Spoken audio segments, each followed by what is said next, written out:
결국은 제가 조금 더 열심히 할 거라는 생각이 드는 것이고, 문재인 대항마라 그래서 정말 순식간에 언론의 조명을 받고 마음을 더 다잡고 각오를 안 하고 나온 게 아니에요. 사실 문재인 후보님께서 억울한 부분도 많고, 내가 공천을 받았는데 왜 무소속으로 왜 나오셨지? 막 이런 생각도 들었고 했지만, 정치는 정말 두 번 다시 하고 싶지 않다라는 생각을 할 정도로 많이 힘들었고, 민주당과 국민의힘이 서로 너무 막 상대를 뿔난 악마처럼 생각해요. 옛날 같은 낭만 정치가 사라졌다고 해야 될까? 신당들의 스펙트럼의 위치를 보면 중도 이쪽을 좀 추구하는 것 같아요. 후보님도 좀 강경 쪽은 아니시잖아요. 지금의 구도 속에서 3당을 한다는 거는 그냥 껐다방이 지나지 않는다. 각 당 할 것 없이 모여서 같이 토론하고 정말 생산적이고 건설적인 이야기들을 같이 하면서,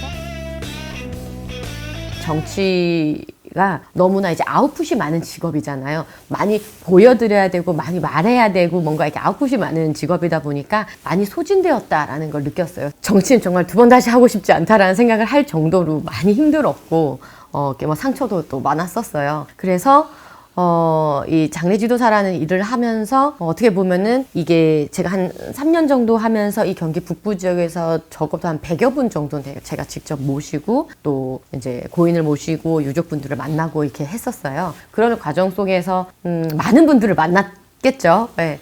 모르시는 분들은 모르시겠지만 또 아시는 분들은 아셔요. 또 정치에 관심 있으신 분들은. 그래서 한 번은 박근혜 대통령 퇴진 그 촛불 운동을 했던 집행부 한 분을 어떻게 하다 제가 고인으로 만나서 제가 모셨던 경험이 있었는데, 그러니까 그분들은 딱 제 이름을 보더니 안 좋아하시는 거예요. 안 좋아하셨는데 그래도 제가 정말 성심성의껏 이렇게 모셨고 3일 내내 그 가족분들 옆에 있으면서 장례 절차를 이제 진행을 하다 보니까 다 지나고 발인까지 다 끝나고 나서 그분이 그러시더라고요. 정치적 성향은 다르지만 손 팀장 같은 분이, 그러니까 손수호 씨 같은 분이 정치를 했으면 좋겠다라고 말씀을 해주시더라고요. 그러니까 저는 굉장히 그게 감동적이었어요. 그래서 이 정치, 현실 정치는 너무나 서로 이 정치 성향이 다르면은 정말 죽일 듯이 싸우는데, 정말 한 발짝만 물러나서 이 우리 민생 현장에 있다 보면, 일반 사람들 사이에 있다 보면 이건 정말 아무것도 아닌 거예요. 정치 성향이라는 거는. 그래서 그분에게 제가 위로를 받았던 그런 과정들도 있었고, 그러니까 제가 유족으로 만났던 분들한테 굉장히 그러니까 정치인 손수조로서의 응원을 오히려 많이 받았던 그런 경험들이 많이 있었어요. 그러면서 점점점 내가 이 곳에서 가지고 있는 이 정치 역량을 좀 발휘해서 뭔가 더 나은 시민의 삶을 할 수 있는 더 큰 일을 내가 한 번은 마음 먹고 해봐도 되지 않을까? 라는 그런 의식의 흐름이 여기까지 저를 오게 만든 것 같습니다. 지역이나 대한민국 전체에 기여할 수 있는 방법은 여러 가지가 있을 텐데 국회의원이 돼야만 하는 이유는 뭐라고 생각을 하세요? 모든 것을 접고 다시 이 생업 전선에 왔을 때 이분들이 정말, 저는 고깃집도 해봤고 횟집도 했었고 또 지금 장례업도 하고 정책연구소도 했었고 여러 가지 사업도 했었거든요. 그 현장에서 들리는 목소리라는 것이 정말 답이구나 라는 걸 많이 느꼈어요. 늘 하는 말이지만 정말 정치인들 그만 싸웠으면 좋겠고, 정말 이 너네들 출세하려고 정치하지 말고 우리들한테 뭔가 도움이 되는 그런 일을 해라 라고 이 바닥에서 들려오는 그 목소리가 정말 정답입니다. 그래서 꼭 이때의 이 제가 받았던 위로 있지 않습니까? 위로, 그리고 제가 드렸던 위로, 이런 거를 잃지 않고 정치를 해야 되겠다. 이 말랑말랑한 심장을 절대 잃지 말아야겠다. 이렇게 생각을 해요. 그래서 그런 정치, 정말 따뜻하고 위로를 줄 수 있는 정치를 하는 것이 제 목표예요. 꼭 국회의원이 돼야 되겠다, 뭐 장관이 돼야겠다, 이런 거는 아닌 것 같아요.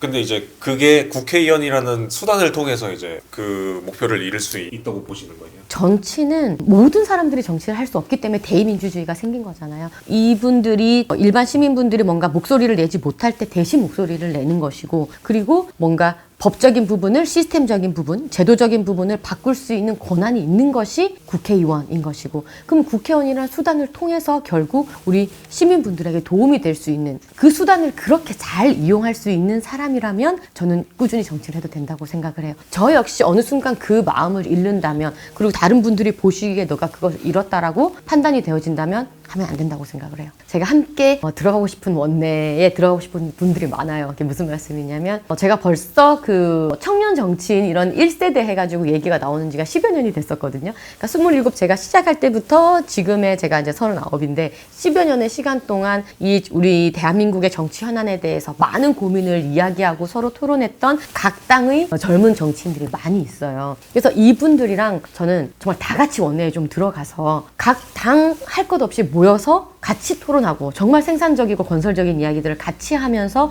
원내에서 입안하고 필요한 것들은 같이 토론하는 그런 걸 전 너무너무 해보고 싶어요. 현재 대한민국의 정치 구도에서 이 선거 제도를 바꾸지 않고서는 제3지대를 하겠다는 것은 굉장히 현실적으로 전 어렵다고 생각을 해요. 왜냐하면 이 지금은 너무나 소선거구제 속에서 양당, 거대 양당 제도가 너무나 공고합니다.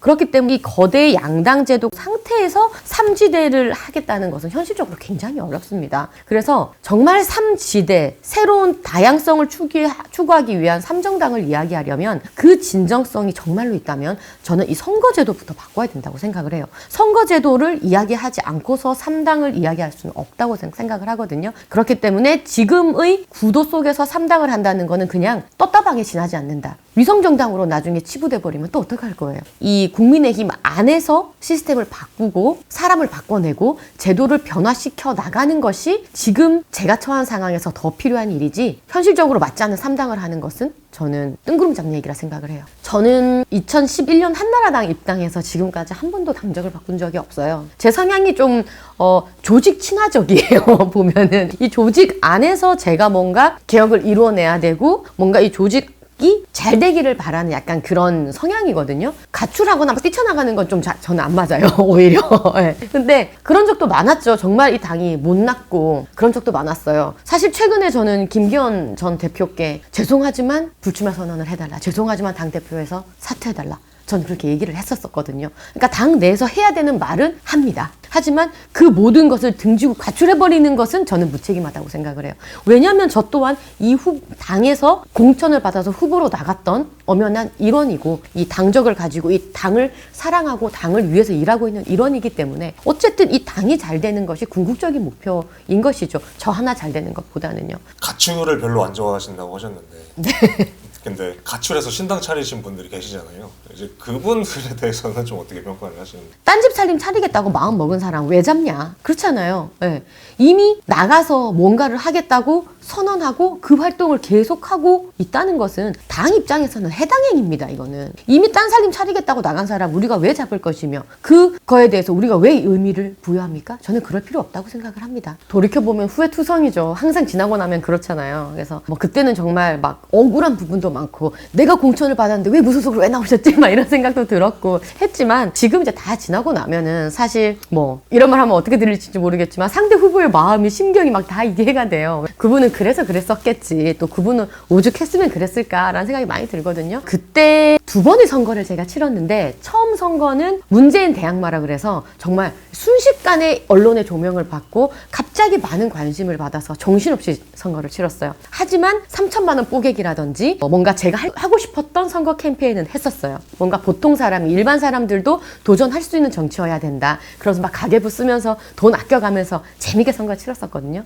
근데 4년의 그 찬바람 부는 원외를 이겨내고 두 번째 선거를 했을 때는 너무너무 원내에 당선되고 싶은 거예요. 뭐 누구나 후보는 다 똑같겠지만 그래서 정말 제가 하고 싶었던 캠페인을 벌이기보다는 이기고 싶었어요. 그래서 이기는 선거에 너무 몰두해서서 재미가 없었어요. 너무 아쉬워요. 정말 재밌는 선거, 뜻깊은 그 선거 캠페인. 선거 캠페인도 하나의 정치이잖아요. 그러니까 그부터 내가 너무나 이루고 싶은, 해보고 싶었던 그런 정치를 하면서 당선까지 할 수 있는 그런 정치를 해보고 싶어요. 민주당과 국민의힘이 서로 너무 막 상대를 뿔난 악마처럼 생각해요. 그러니까 서로 옛날 같은 낭만 정치가 사라졌다고 해야 될까? 그러니까 서로 그래도 이제 뭐 카메라 꺼지면 그리고 이제 회의가 끝나면 그래도 뒤에 가서 좀 얘기 좀 하고 아이 그때는 왜 그랬어 이건 조금 더 이렇게 하지 그랬어 서로 소통이 되는 옛날에 낭만 정치가 있었던 것 같은데 점점점 시간이 갈수록 너무 그 서로에 대한 악마화만 심해지는 너무 혐오 정치가 심해지는 헤이트 스피치만 난무하는 그런 정치 환경을 목도했죠. 제3자의 눈으로 이렇게 봐서 너무 안타까웠죠. 저는 지금 이제 경기 북부의 동두천 연천 지역구 출마를 준비하고 있는데요. 일단 지금 공천 대선 경쟁자라고 하면은 사실 한 분밖에 안 계세요. 여기는 현역이신 김성원 의원님, 이제 우리 당에. 저는 그 어떤 이제 강점이라고 하면 이 지역의 출신이 아니라는 게 저는 강점이에요. 그래서 이 지역에 어떻게 보면 얽히고 설킨 그런 이해관계는 없다 보니까 그냥 제 3자의 눈으로 그냥 정말 이해타산 따지지 않고 옳은 길로만 그냥 정주행할 수 있다. 그리고 아무래도 저는 이제 여성이다 보니까 밤 문화, 밤에 술 먹고 형님 아우하는 그런 정치는 하지 않는다. 근데 이제 지역 출신이 아니라는 점이 오히려 어떻게 보면 이제 지역 구민들이 봤을 때 약간 약점이 좀 될 수도 있는 부분이잖아요. 그럴 수 있죠. 네. 예, 예. 저는 이 지역 출신이 아니기 때문에 그 이해타산에 빠지지 않고 뭔가 일을 더 강단 있게 더 확실하게 밀어붙일 수 있다는 점을 어필을 하고 싶어요. 정치인들이 선언적으로 공약을 해놓고 지켜지지 않는 일들이 20년, 30년이 되다 보니까 주민분들은 어떻겠어요? 이제는 뭘 하겠다고 해도 믿지 않으세요. 지금 우리 동두천 연천에 또 필요한 것이 뭐냐면 지금 당장 제 피부에 와닿는 이 정책 의 어떤 현실감이 들 수 있도록 만들어 드려야 돼요. 가령 예를 들면은 지금 동두천에는 여러 무슨 펫 카페들도 많이 있는데 그런 펫 카페들을 잘 엮어서 기획을 잘 해서 정말 하나의 테마를 만들어 드린다든지 아니면 보산동 관광특구가 이미 있어요. 근데 그것이 사람이 오지 않아서 정말 휑한데 그곳을 정말 한국의 워킹 스트리트처럼 만들고 유튜버들이에게 뭔가 잘 활동할 수 있도록 저희가 이제 서포터를 해드려서 많이 홍보를 해서 정말 이 보산동 관광 특구를 잘 살리는 일이라든지 그러니까 이미 세워져 있는 하드웨어들을 잘 기획하고 잘 홍보해서 흥할 수 있도록 만들어 드리는 일. 그래서 주민들께서 보셨을 때 조금 변했구나. 좀 느껴진다 라고 하는 이 정책 효용감이 많이 느껴질 수 있도록 해드리는 게 너무너무 필요합니다. 그렇다면 이제 마지막으로 그러니까 그 직책 자체가 목표라고 할 수 없겠지만 그러니까 결국에는 이제 의원 한 명의 한 표 가지고는 할 수 있는